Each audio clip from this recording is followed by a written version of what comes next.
Number 3 మత్తయి సువార్త 24వ అధ్యాయం 9వ వాక్యం, మీరు నా నామము నిమిత్తము సకల జనుల చేత ద్వేషించబడుదురు.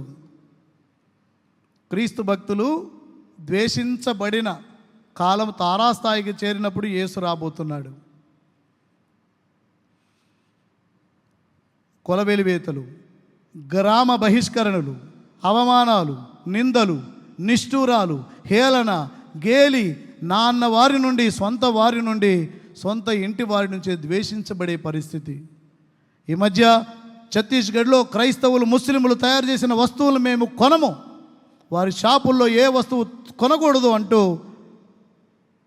మత ఛాందసవాదులు ప్రమాణం చేశారు. అది వాట్సాప్లో హల్చల్ చేసి వైరల్ అయినటువంటి వీడియో. మేబీ మీరు కూడా చూసి ఉంటారు. ఎవరైనా చూస్తే చేయి ఎత్తి చూపించవచ్చు నాకు. రైట్. క్రైస్తవులు తయారు చేసిన వస్తువులు మేము ముట్టం, కొనం. ముస్లిమ్స్ తయారు చేసిన వస్తువులు మేము కొనం, ముట్టం. మత ప్రాతిపదికన ఈ దేశాన్ని, క్రైస్తవులను, మైనారిటీలను తొక్కిపెట్టాలనేటువంటి వాంఛ విశ్వవ్యాప్తంగా పెరుగుతుందంట. ఎందుకంటే క్రీస్తు భక్తులు సకల జనుల చేత ద్వేషించబడతారు. గత కాలం కంటే ఈ కాలంలో ఆ ద్వేషం ఎక్కువ అవుతుంది. మనను ప్రజలు ద్వేషిస్తున్నారు అని నువ్వు అనుకున్న ప్రతిసారి నీలో ఒక భావన కలగాలి, నా యేసు రాబోతున్నాడు. హల్లెలూయా. దేవుని నమ్మని వారికి, దేవుణ్ణి నమ్మినటువంటి వారికి శ్రమలు, సజీవ దహనాలు, మానభంగాలు. కారణం ఏంటి?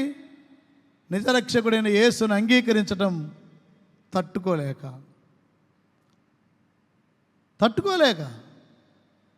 మృతపాధిపతికన దేశాలను విడగొట్టే ప్రయత్నం.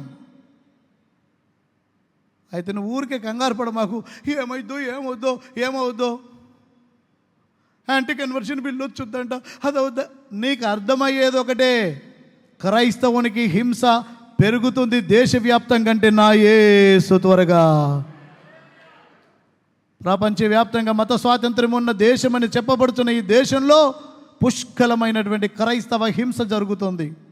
మన ప్రక్కనే ఉన్న ఒరిస్సా రాష్ట్రంలో గ్రహం స్టెయిన్స్ కుష్టి వ్యాధిగ్రస్తులకు శరణాలయాలను, ఆకలో అన్న ప్రతి ఒక్కరికి ఆర్తనాదం చేసే వారికి అన్నం పెట్టిన గ్రహం స్టెయిన్స్ని సజీవ దహనం చేసిన చరిత్ర ఈ దేశంలోని ఒక వర్గానికి చెందుతుందన్నమాట అండి.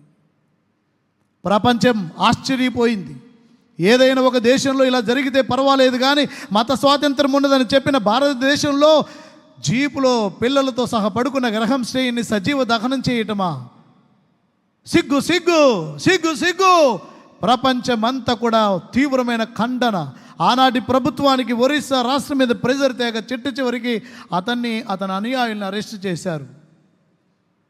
అరెస్ట్ చేసిన తర్వాత గ్రహం స్టెయిన్స్ సతీమణి దగ్గరికి వచ్చి ఇలాగను అడుగుతారనమాట, అమ్మా మీ భర్తను సజీవంగా కాల్చేసినటువంటి దహనం చేసిన వ్యక్తి దొరికాడు, అతని పేరు దారా సింగ్, అతని అనుచరులు కూడా దొరికారు, అతనికి ఎటువంటి శిక్ష పడాలని మీరు కోరుకుంటున్నారు అని అడిగితే ఆవిడ బంగారు అక్షరాలతో లిఖిత నర్హమైన మాటలు చెప్పింది.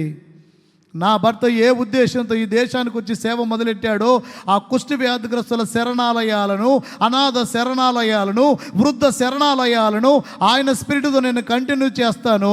నా భర్తను చంపిన వాళ్ళు శిక్ష విధించడం నా పని కాదు, మీ దేశం చూసుకుంటుంది, నేను వారిని క్షమించేశాను.